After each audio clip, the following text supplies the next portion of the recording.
Can you hear me? Yeah. Okay.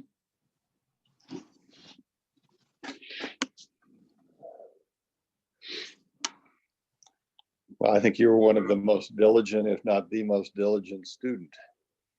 Well, showing up is just showing up. Well, it's getting easier. I mean, of course, it's using everything I've done before, but it's no more hard work.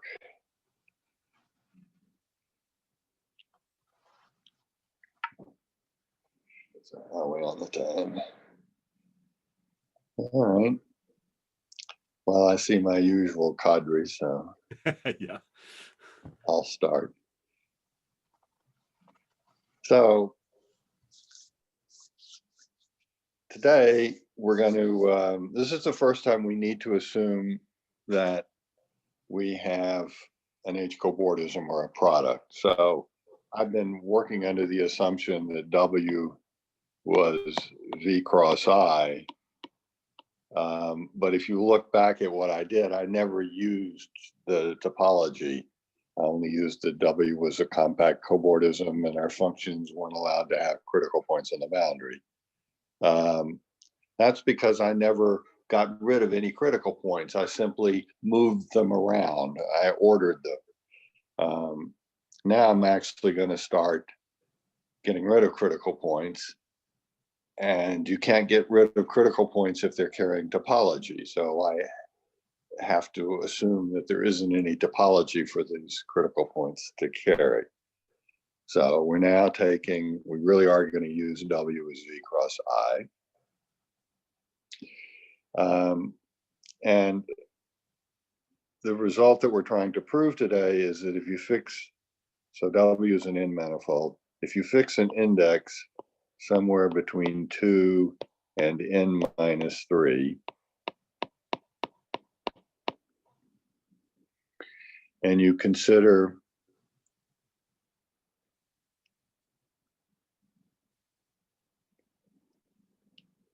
the space of Morse functions that have, I'll call it I and Q. So these are Morse functions with indices only I and I plus 1 and Q of each. Okay.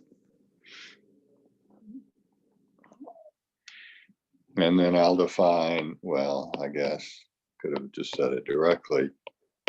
This is Morse functions or excellent Morse functions because we're in W naught with indices of critical points only I and I plus 1.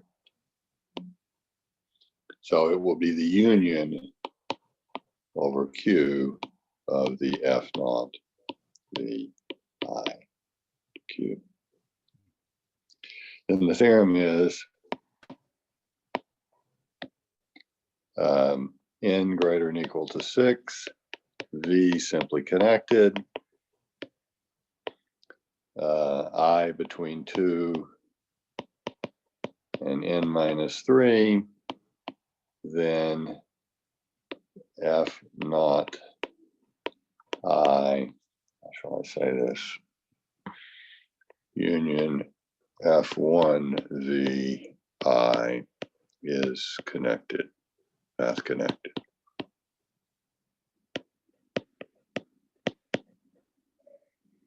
Where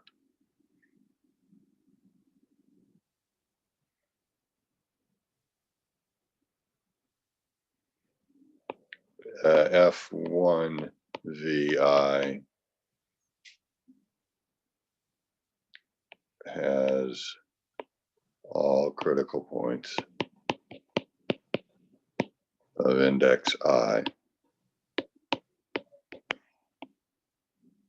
or I plus 1. So this is this is the 0 stratum. This is the excellent Morse functions. You add in the 1 stratum, Morse functions where there's crossings. Well, the critical points still are required to have index I or I+1. And then these can have births and deaths, but the birth is required to have index I, or the death is required to have index I, so that you're creating, if this is a birth of index I, you're creating a critical point of index I+1 and I. And so on both sides, you have excellent Morse functions with only critical points of index I and I+1. Okay. So this statement then says that if f and f prime are Morse functions with no critical points, well, they certainly have only critical points of index I and I+1. There exists a good path in F naught VI union F1 VI connecting them.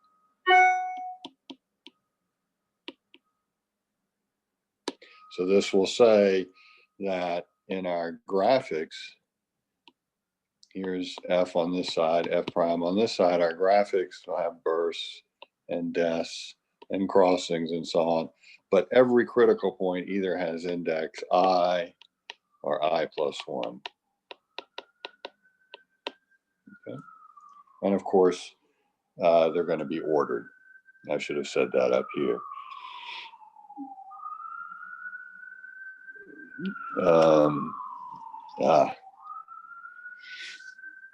Yeah, so these are all ordered Morse functions. So remember what it means for an excellent Morse, well, for a Morse function to be ordered means that all the critical points of index I have lower critical value than critical points of index I+1. So that's what we did last time. We can always order the critical points. Okay, I'm sorry, I'm sort of, let me back up a second. To have gotten myself out of order here. So we're looking now at ordered Morse functions. Well, ordered functions. We showed last time that if you have two ordered Morse functions, they're connected by an ordered path of Morse functions. And what that means is, in an ordered path, well, for the excellent Morse functions, all Morse critical points of index I are below all of index I+1. That implies crossings have the same index, and bursts of index I occur between all the critical points of index I and I+1. So there's a birth of index I. It's above all the critical points of index, the existing critical points of index I, and below all those of index I+1. And likewise, deaths occur when the lowest critical point of index I+1 cancels the highest critical point of index I. Okay. So that's what these ordered functions look like. And as I said, crossings have the same index. Now, so we're working only in ordered Morse functions, and we're looking at those with, let's call it, okay. These have index I and I+1 only. And the claim is that F0 union F1 is path connected. Okay. So if we have two Morse functions without singularities, f and f prime, remember we're trying to connect them by a path without singularities, then we have these ordered things with the bursts. So these would be critical points of index I plus 1, and there's a birth of index I. Okay, and deaths and crossings. So the I can cross, the I plus 1 can cross, births and deaths here occur in between. So that's what we want to prove today. That's the main theorem. And the way we're going to do this is we're going to start with an arbitrary ordered Morse function that has critical points from 0 to n. And we're going to show how to remove the lowest critical points. So remove all the critical points of index 0, then 1, then 2, until you get to I. Then you go to the top and you turn the thing over and you start removing the critical points index I minus n minus 1, n minus 2, until you're left only with levels I and I plus 1. Okay.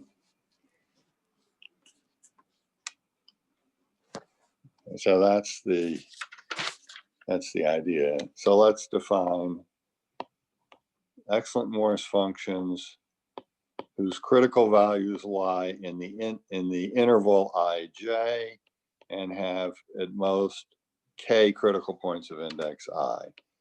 So these are the excellent Morse functions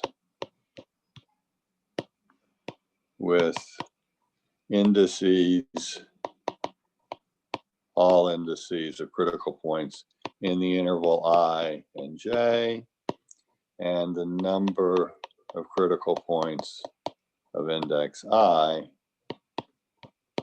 equals k. Okay.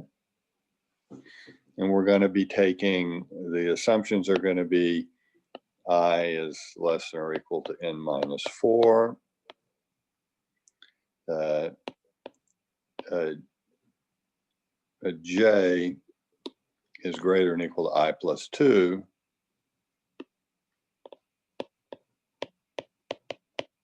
Because if j were I plus 1, then we'd have Morse functions with only two critical points, I and I plus 1, and that's what we're trying to achieve. So might as well, we need to only look at the case when j is greater than or equal to I plus 2, and of course, k is greater than or equal to 1.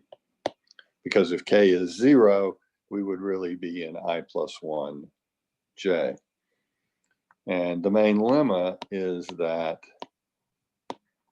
with these conditions on the integers, any path, good path in what I'll call f tilde 1, I, j, k, with endpoints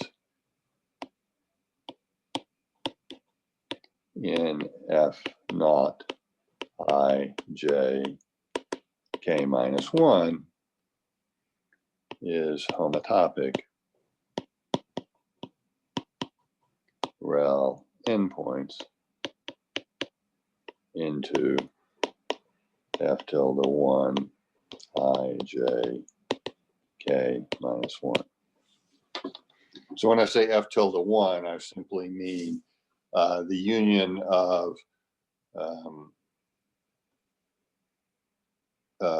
f naught ijk and the critical points of index 1 that allow either for crossings of critical points of the same index or bursts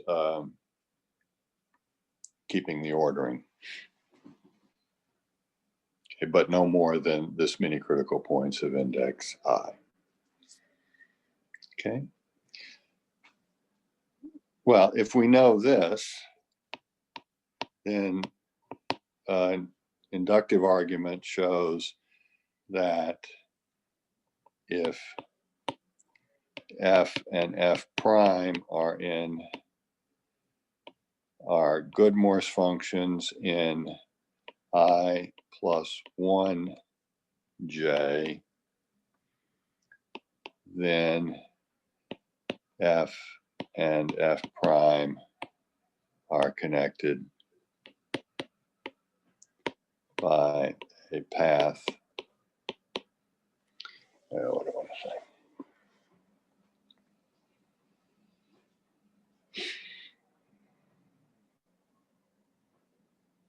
What do I want to say?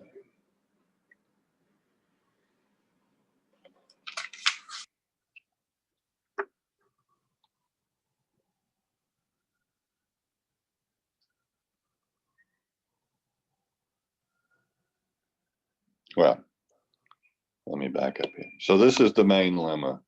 It follows the same path that we talked about last time, where we sort of look at what happens when you go by one step and try to prove you can push back in. If you go up one step, push back into the lower step.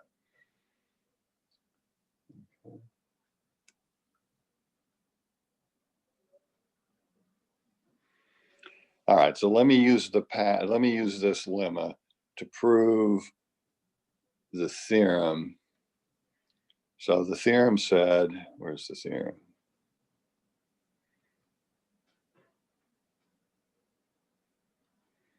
No, let me state the theorem. I'm sorry, I'm getting myself so confused here. The theorem says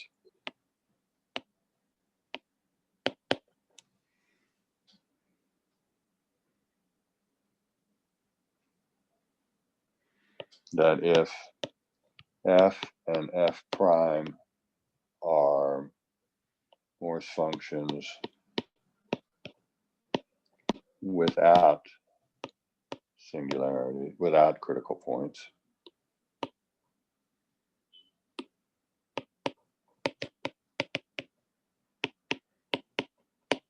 and we have I between 2 and n minus 3, n greater than or equal to 6, and v simply connected, then f and f prime are connected by a path in f tilde 1 I. So critical points of index I and I plus 1 only, ordered in critical points only of those indices. Okay, so let me use this sort of elementary step where you simplify things from k to k minus 1 to prove the theorem. So proof that the lemma implies the theorem. So f and f prime are connected by some good path in f1. So that's f1 0 in. Critical points lie somewhere between 0 and n. And of course, f has no critical points. So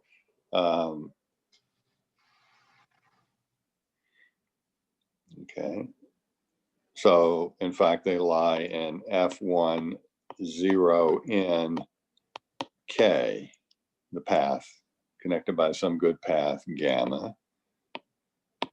So gamma has critical points between 0 and n, and it has some number, maximal number of index 0 critical points. So the path actually lies here. Its endpoints lie in f0 0 in 0, has no critical points of index 0, doesn't have any critical points at all. Applying the lemma, gamma is homotopic rel endpoints to a path gamma prime in fk 0 in k minus 1, as long as k is at least 1. So you continue by induction, Gamma is homotopic rel boundary to a path in F1 0 in 0, which in fact is F1 1 in. Okay, because you have critical points between index 0 and n, but you have no critical points of index 0. Therefore, you're really in critical points lying in the interval 1 in. So you continue this way. Now you induct on this integer using the fact that f is in all these spaces, f and f prime, because they have no critical points at all.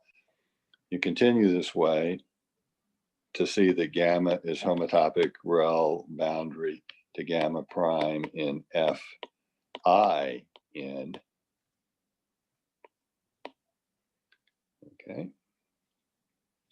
And now you turn it over and work down from n minus 1 up to I plus 1. And you end up with f gamma is homotopic rel boundary to gamma prime in f tilde I plus 1, which is what we were calling, well, so it has exactly, it's ordered and has exactly critical points of index I and I plus 1 and no others, which is what I wanted to prove. So this new path gamma prime connects f and f prime and has only index I and I plus 1 critical points. Okay. Okay. So we've got to study F1 tilde ijk modulo f tilde 1 I j k minus 1. We want to study the paths, or if you will, pi 1, this relative pi 1. And arguing just like we did in the other case, step 1 is to find a set of generators.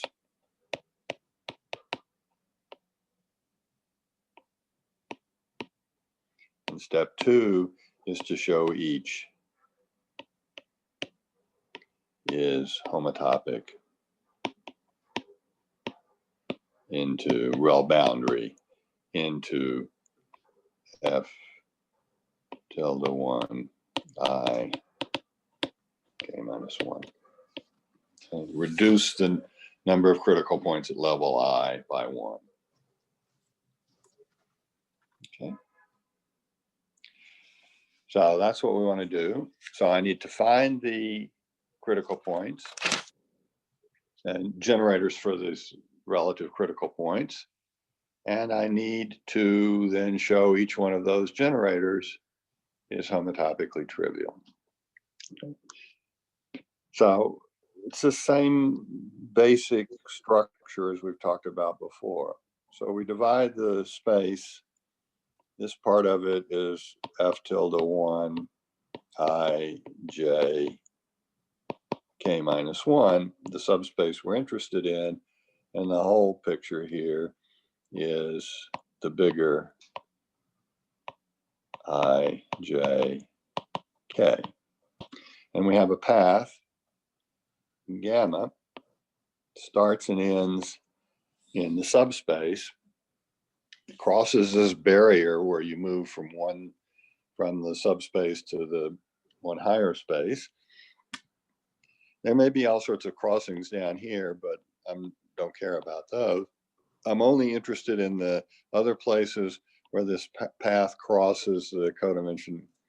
So these are the points of intersection with the codimension 1 stratum.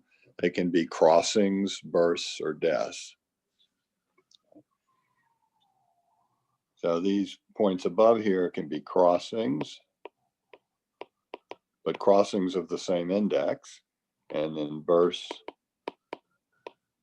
or deaths. But if they're bursts or deaths, they have to appear right in between the two levels of critical points. Okay. So that's what a general path looks like. And now, just as in the previous discussion of ordering things, I'm going to find some sort of paths that connect each of these regions back to the lower. So in the middle of each of these intervals up in the next higher I, J, K, I'm going to find a path that starts at that point and comes back down into the lower space. What I used last time were these elementary descending paths. I can't use those here. These paths are going to be Smale paths, what are called Smale paths. So let me talk about those, and then I'll get a set of elementary generators crossing this thing and coming back by a Smale path, an inverse of a Smale path going across here, and then coming back by a Smale path. And those will be the type of generators. I'll draw pictures from them and talk about how you deform each one of those pictures back into the subspace. So a picture of a Smale path is the following. You have a bunch of critical points of index I plus 1, a bunch of critical points of index I plus 2, and some critical points of index I. And they're ordered. You look at the bottom critical point of index I plus, the Smale path introduces a birth of index I plus 1. So that birth has to occur below the critical points of index I plus 2 and above the critical points of index I plus 1. So it occurs in this gap here between the two. The lower branch then crosses all the other critical points of index I plus 1 and annihilates the top critical point of index I. So we have a birth of index I plus 1. It introduces critical points of index I plus 1 and I. The lower critical point, so the critical point of index I plus 1, then crosses all other I plus 1 index critical points and annihilates the top critical point of index I. Okay. So this is the argument we've seen before. You trade a critical point of index I, you trade that one for a critical point of index I plus 2. And in fact, Smale paths always exist.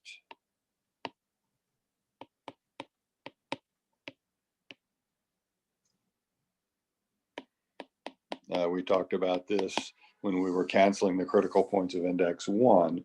You create a new critical point and then you move it across the other, you do it above all the other handles of index I plus 1, you move it across those handles in fact, this is a unique way, except when things are non-simply connected, so that it cancels this critical point. But you can always do that.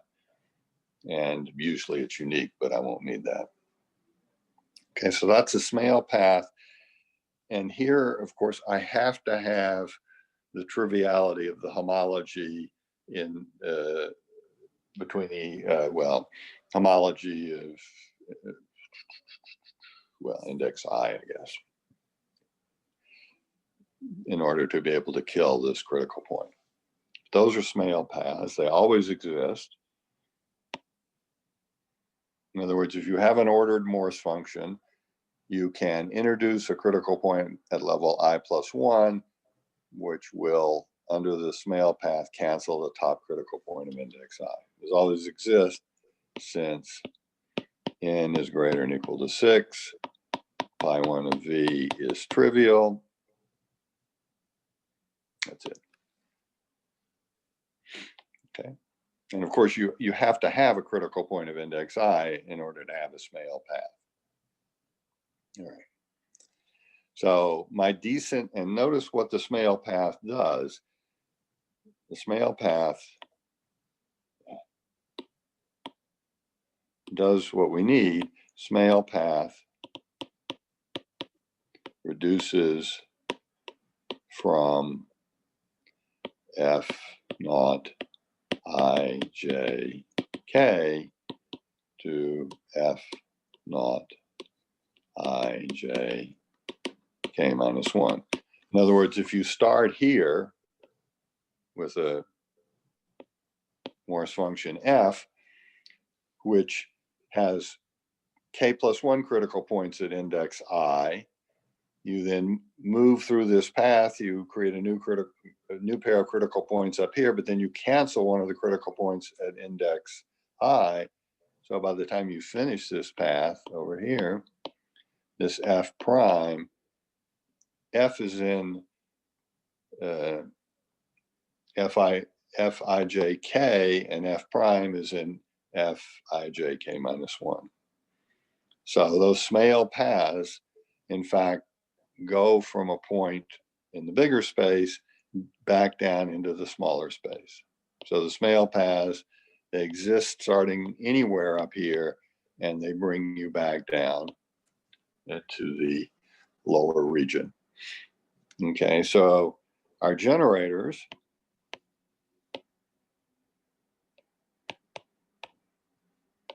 are of two basic types,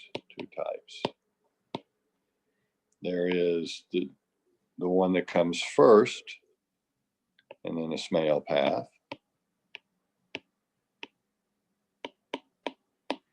And this would have to be a birth.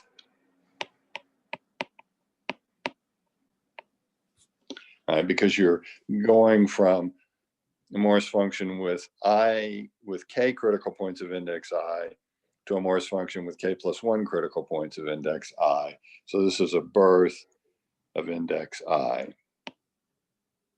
creating a critical point of index I and I plus 1, and then a Smale path. So that's a gamma 1 star, gamma 2. This is a birth of index I, and this is a Smale path.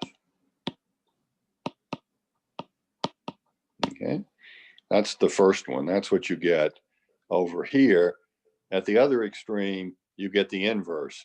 You get an inverse Smale path followed by the inverse of a birth, which is a death. But if I can prove these are homotopically trivial, it will follow the reverses are. Okay. Now, the other thing I have to worry, the other kind of generators I'll see is now I go from here to here. So I have gamma 1 inverse star gamma 2 star gamma 3, where gamma 1 is this Smale path, and gamma 3 is that Smale path, and gamma 2 is this path up here. So I have the inverse of a Smale path. I start with an inverse of a Smale path. I end with a Smale path.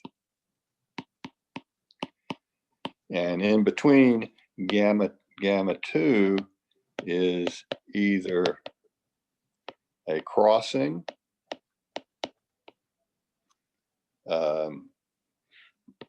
of same index, critical points,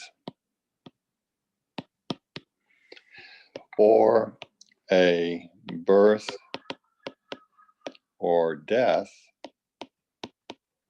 of index strictly greater than I. So it couldn't be a birth of index I, because that would create another critical point of index I, and you would be up not in ijk, but in ijk plus 1. And it couldn't be a death of index I, because that would reduce the number of critical points, and I would have already fallen back down into the smaller region.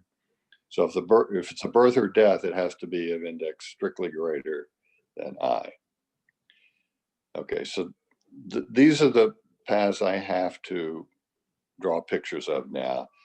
The birth of index I followed by a Smale path, or the inverse of a Smale path followed by a crossing or a birth or death, and then the Smale path.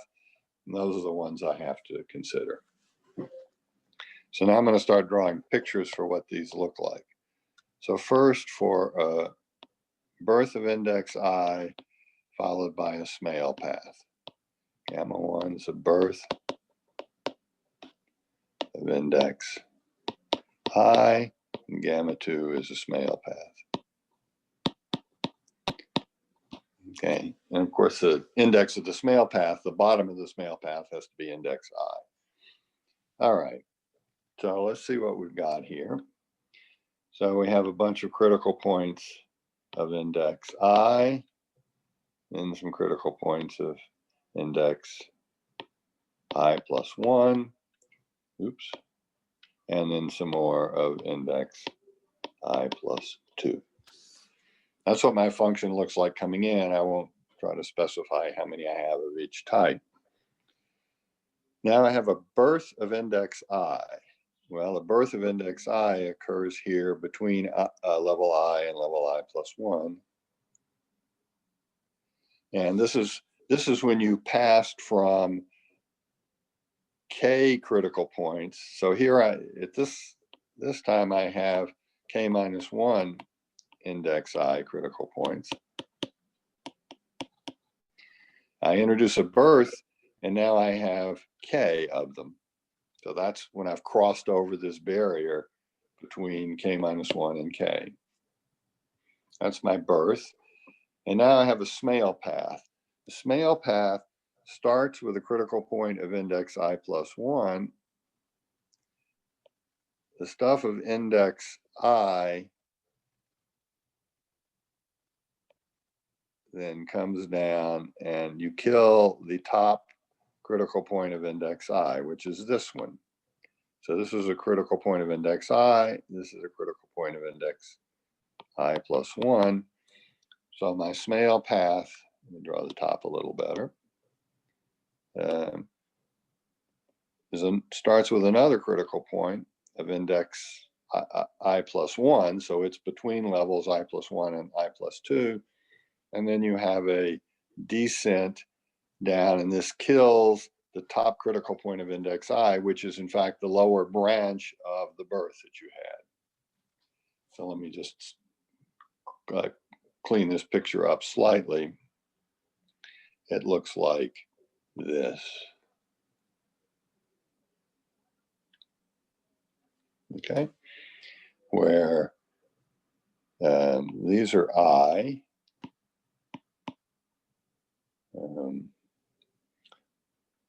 These are I plus 1.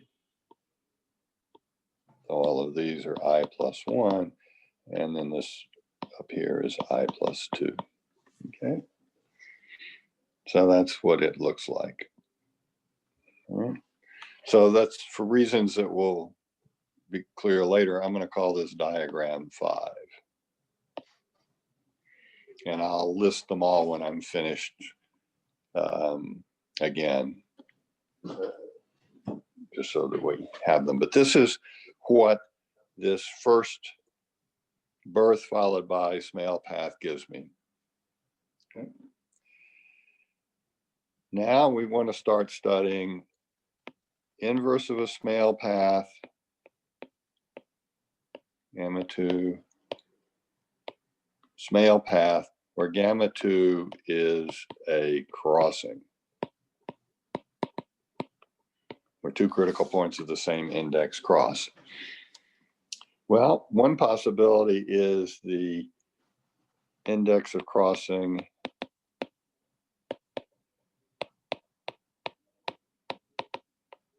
is greater than or equal I plus 2, or equal I, but not involving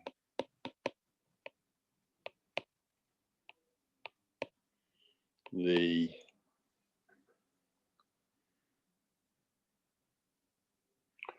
top critical point of index I.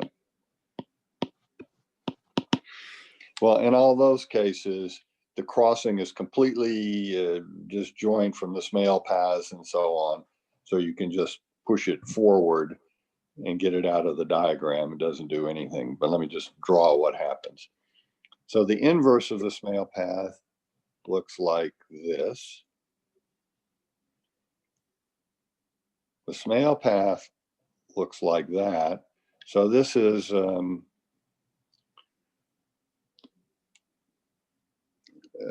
and we have in here, we have some I+1 stuff. I+1. This guy is I. Let me lower i's as well. This is I+2. So this is the inverse of a Smale path. This is the Smale path. Now you have a crossing. Suppose the crossing were up at I+2 or higher. Okay. Well, it takes place in between, it takes place in between the inverse of the Smale path. First you do the inverse of the Smale path, then you do the crossing.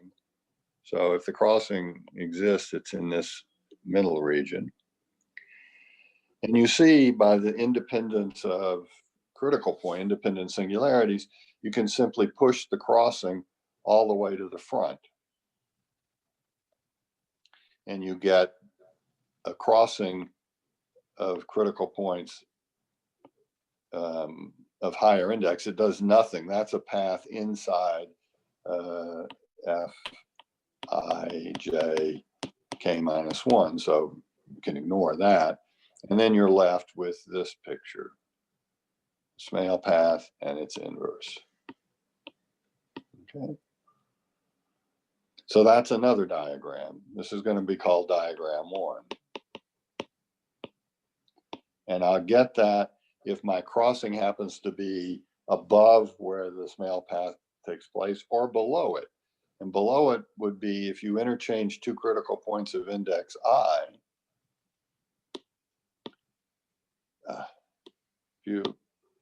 If you interchange two critical points of index I,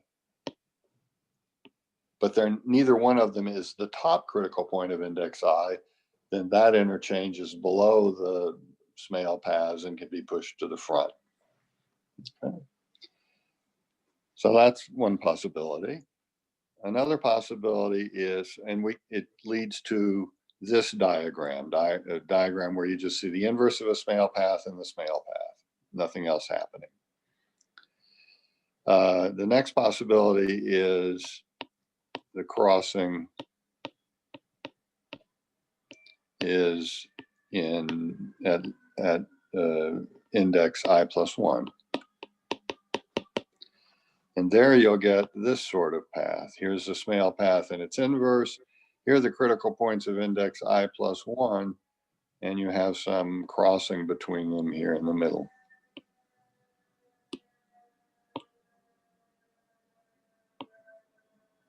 There may be more above, more below, it doesn't matter. I'm not worried about that. Okay. And this is diagram 2. So inverse of a Smale path, and then a crossing that interacts with the diagram. So you can't push it. Well, we will be able to push it out, but it requires other moves. So that's another diagram. And the third case is the crossing is of index I. So it's crossing two critical points of index I, and one of them is the top. So then you have the Smale path that you start with, and you have an index I critical point below it. And then these two interchange. And now this becomes the top index I critical point, and you do the inverse Smale path. And then you have some I+1 across here.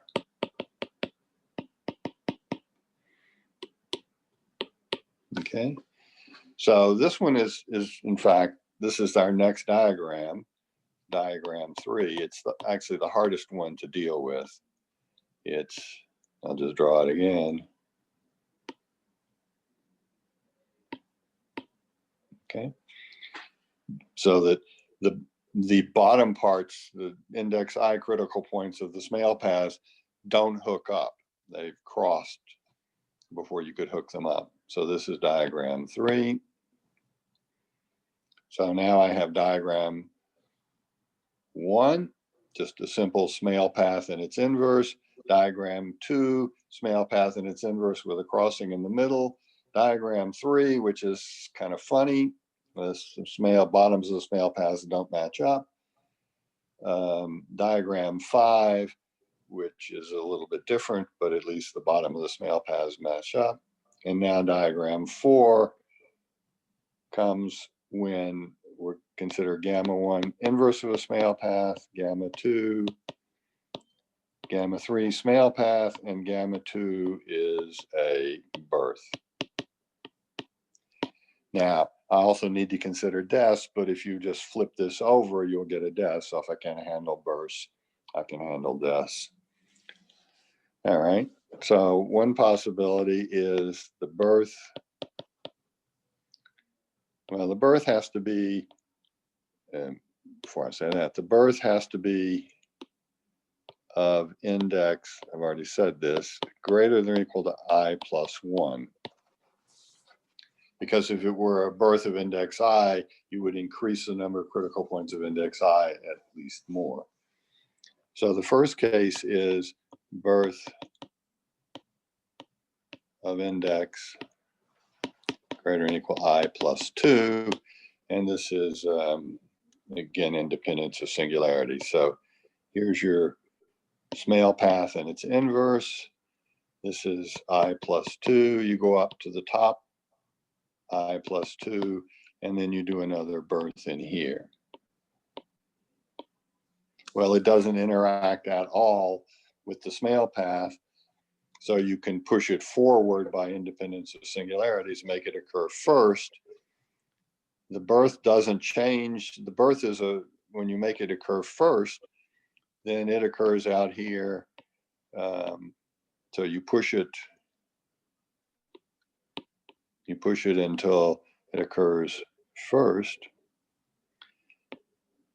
And now out here, you have a path in F, I, J, K minus 1. You haven't affected the number of critical points of index I. So you can ignore that and you just have to work on the rest of the path, which is the first diagram. So this is diagram 1. So if we can treat diagram 1, we will have treated when the births are greater than index I plus 1. And the second case, the last case, is when the birth is of index I. I plus 1. So here's our smale path. And then these are the ones of index I plus 1. Now I have a birth here,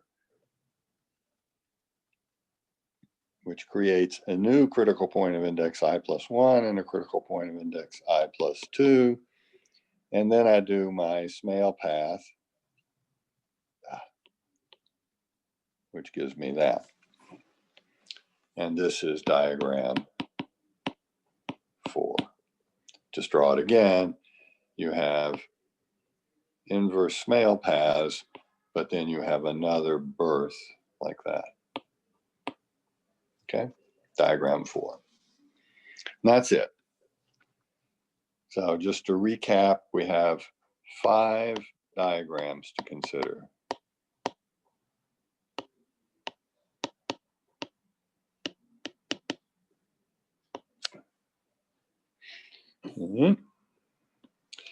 The first one was simply a smale path and its inverse, I plus 1, I plus 2. Okay. The next was a very similar picture, but where there's a crossing in the middle. plus 1. So this is diagram 1. This is diagram 2. Diagram 3, the hardest one to deal with, is Smale path and its inverse. Okay. Diagram 4.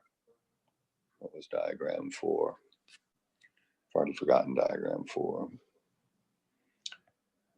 Diagram 4, oh yeah, that's the one with Smale path and its inverse, but surrounded by another cusp. That's diagram 4. And diagram 5 was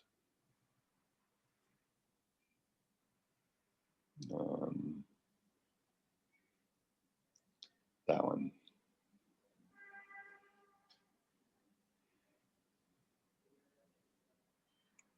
Diagram 5 was,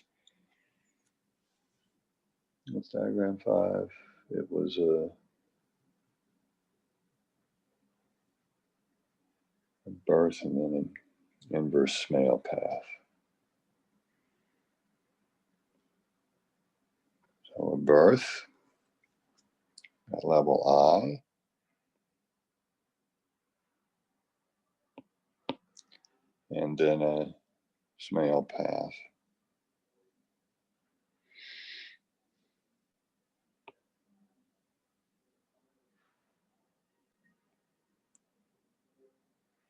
I'm sorry, I'm for some reason having trouble with this.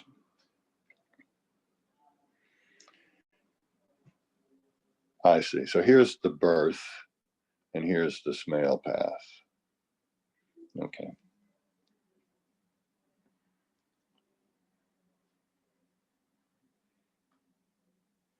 So let me start over with that diagram.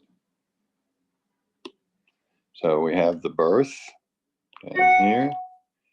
So this is now the highest critical point. It's the birth of index I. So this is the highest critical point of index I, and therefore it's what the Smale path kills. And these go on.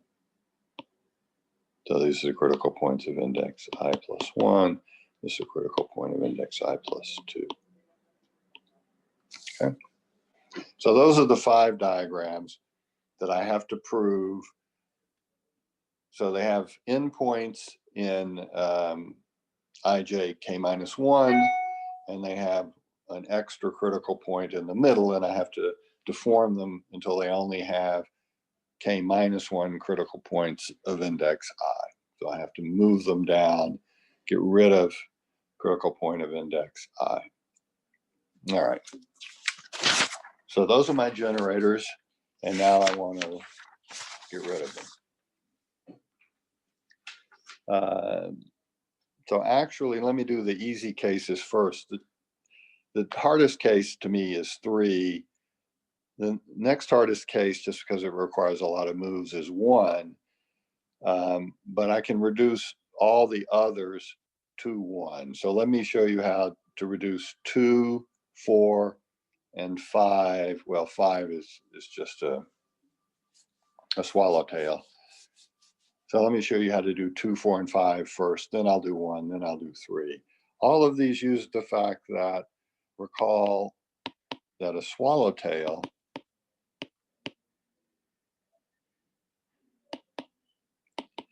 is a part of the diagram that looks like this. So you have a birth, you have another critical point, you have a birth, these 2 critical points cross, and this one annihilates, and there's nothing else. You can have other critical points that just move along. And the theorem that I sort of hinted at last time is that swallowtails are unique. Well, at least in the sense that the function here and the function here, f and f prime, are in the same component of excellent Morse functions. So this swallowtail, in fact, just anytime you see this in your diagram, at least a birth and a death and a crossing like this, that is homotopic to what you get by going across a codimension 2 singularity of a swallowtail, minus x squared plus y squared plus t to the fourth. That's the codimension 2 singularity. And as we've talked about before, the path this way gives a swallowtail, and it's homotopic to the path this way, which has no critical points. So anytime you see a swallowtail, you can remove it and simply connect up these two free ends. So this goes down to a thing with just one critical point going across. So you connect these two up and leave everything else the same. And that's a homotopy that's achieved by going across the codimension 2 stratum. So let's look at diagram 5. You see, if I simply move this cusp to occur before this one, which I can do because of independence of singularities, then I get a swallowtail. So I simply move it to the order of the singularities is different.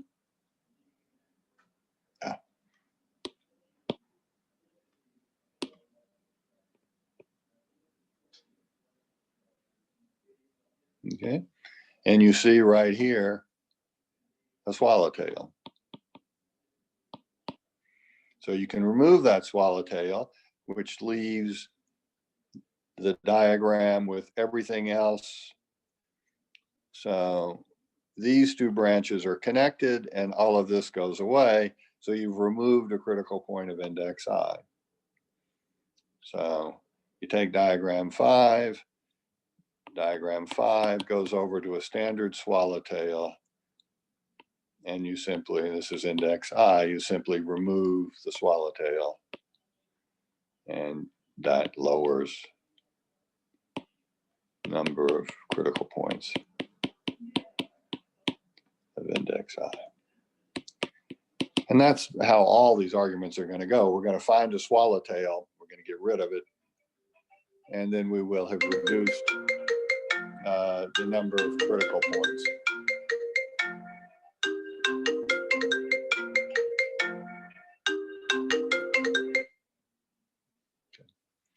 And 5 just requires shifting the order that these two independent phenomena happen to see the swallowtail. Here it is right here.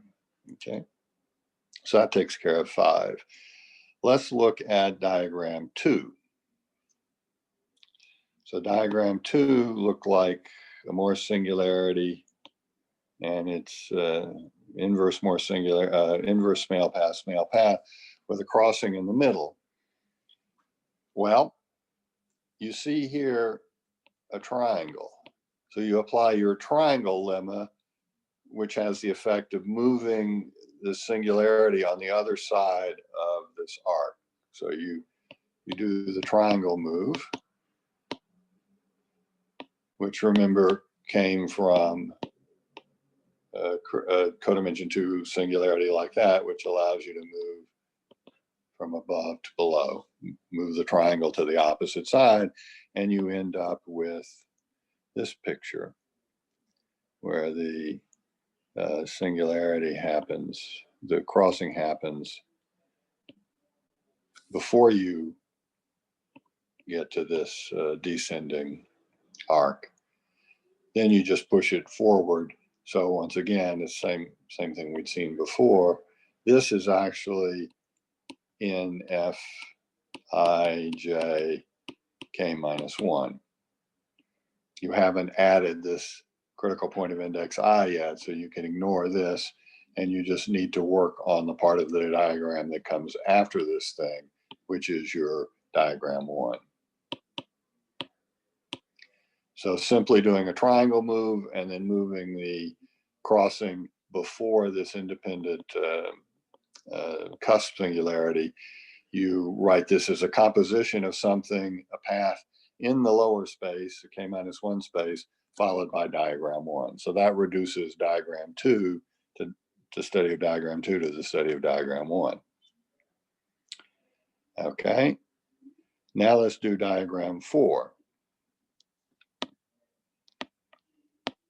So diagram 4 looked like our Smale path, inverse Smale path, and then we had a cusp here surrounding this guy. All right, well, we're going to do a beak move.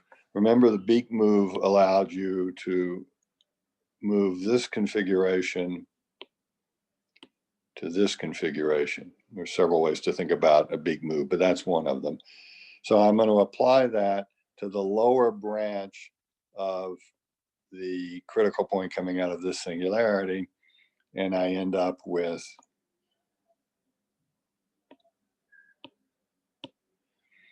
this, and then, sorry, I didn't leave myself enough room.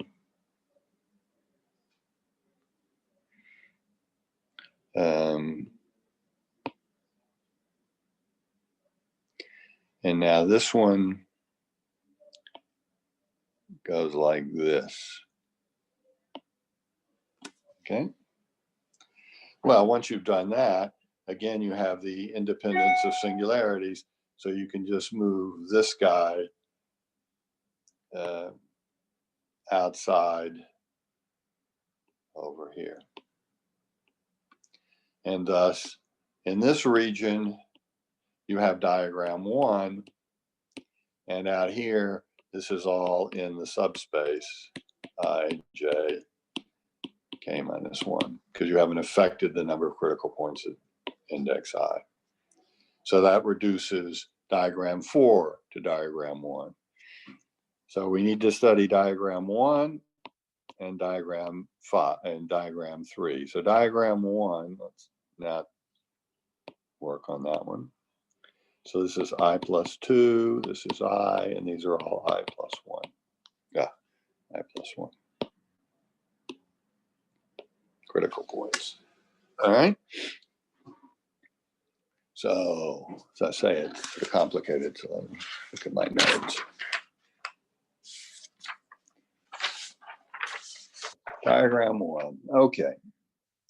First, you use the beak move to move this singularity across this arc.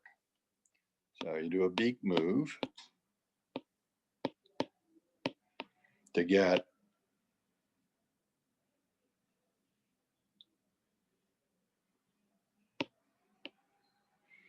so these are I plus 1, these are I plus 2, and this is I. Okay.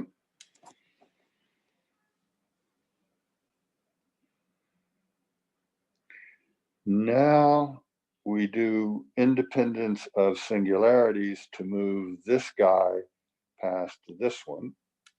So we get a picture like, so independence of singularities. So you can reorder singularities if they don't mix with each other. So we can get that.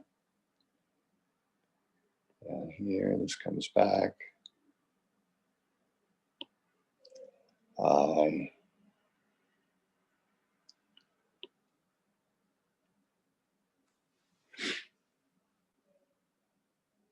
Help.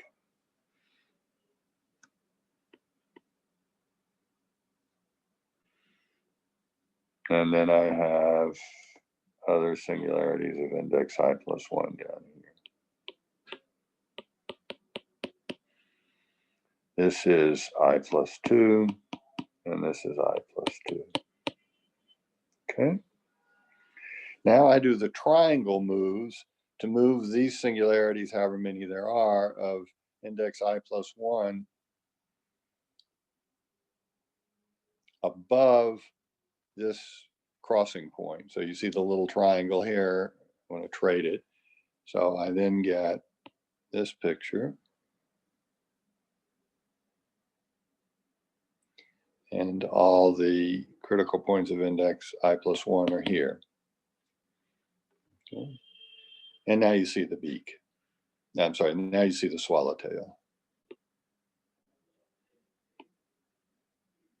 Right there.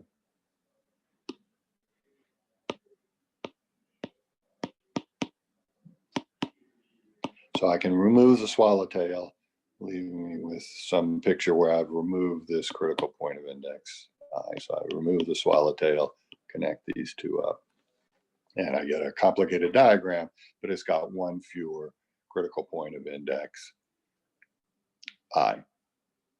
Okay, so that leaves diagram 3, which was, okay, maybe some of other critical points of index I plus 1. These are both of index I. Okay. So this argument is a little different, and I had a lot more trouble sort of following it, but here's how it goes. The first thing you notice is that the function that you start with is, first thing you notice is that k is at least 2, because at the maximum number of critical points of index I, you have 2. In other words, the function, the endpoint functions have a critical point of index I. So we're going to use that to introduce a Smale path killing the critical point of index I,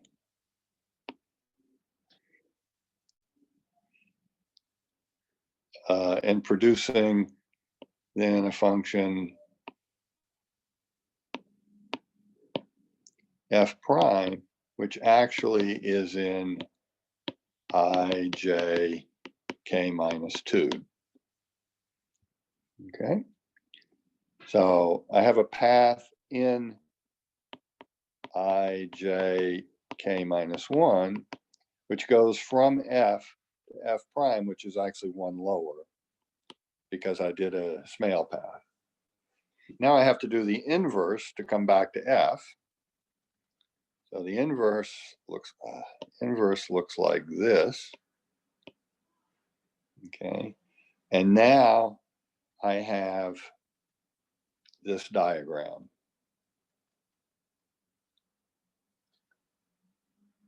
So I'm back to f, and now I do this diagram.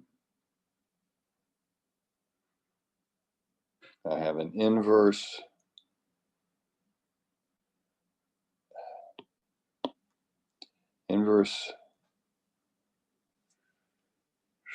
sorry. Now what happens?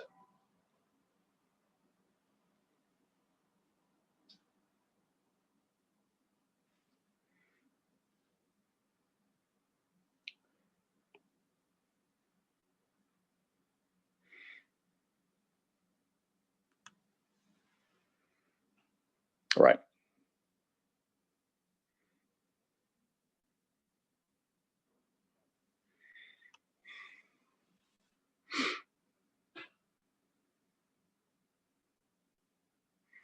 So this is index I.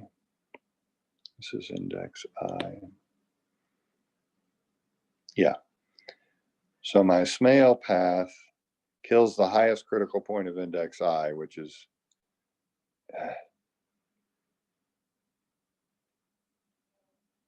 sorry. This is the inverse Smale path I'm talking about now. So the inverse Smale path creates a new critical point of index I above all the others.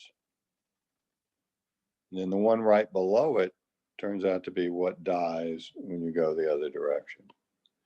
So that's now the picture I have. I'm going to ignore this first part and study this diagram.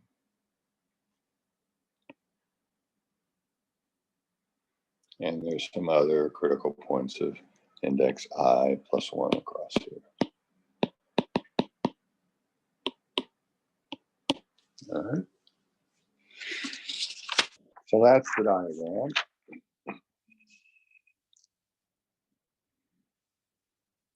Well, I look here and I see a birth and then a death, one right after another with nothing in between. So by uniqueness of births, in fact, I can cancel these two births and deaths, and I'm left with an I plus 2, this thing, like that. So I simply connect this branch with this branch and bend this one around. So I get a picture like that.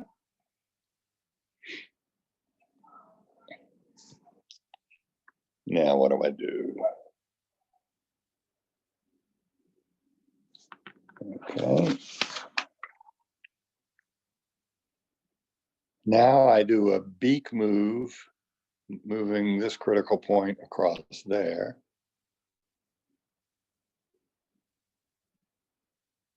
Okay.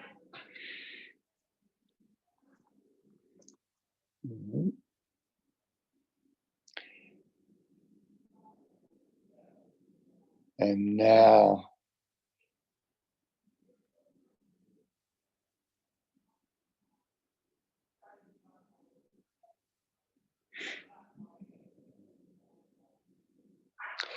I do a beak move, moving this arc across this beak.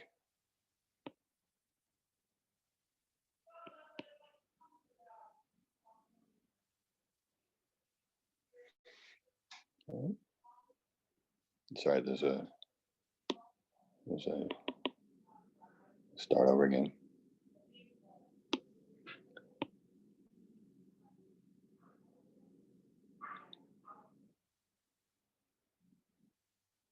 Okay. And now, as you see, I have trouble with this one.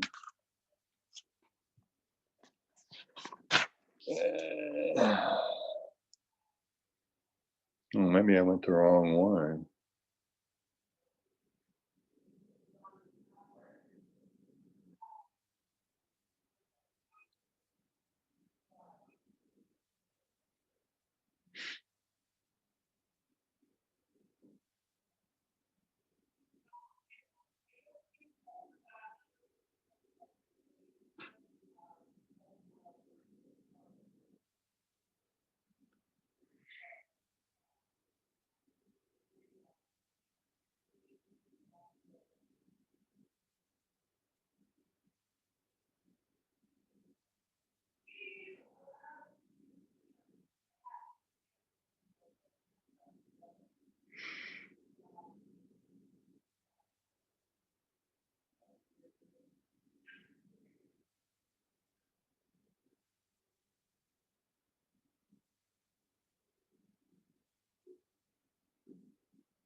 Oh, I see. And now I just push this arc over, I guess, using independence of these two singularities so that it looks like this.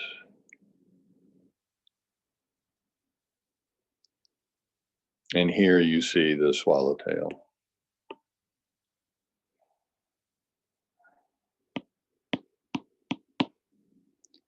which you then remove, connect these two up, and you removed a critical point of index I.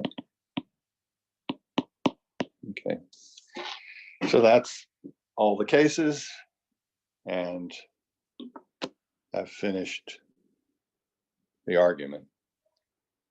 So that proves that all these generators are homotopic into the next lower space. You go by induction, as I indicated in the beginning. Okay, so I just posted the lectures, or rewrote or added to the lecture that was already there, and wrote up the birth and death lectures. So they're now online. And I'll write up these picture lectures for Monday and Wednesday so that you can look at them in more detail if you're so interested. And next week, we'll finish off with the K-theory around the general linear group and the comparison to the stratification in order to prove that we can get rid of this remaining 2 levels of critical points. And that'll be the last 2 lectures, Monday and Wednesday of next week. Well, Thank you. yeah, I appreciate all of you who are hanging in, and hope to see you next week for the coup de grace. All right. Have a good weekend. Have a You good too. rest of the week.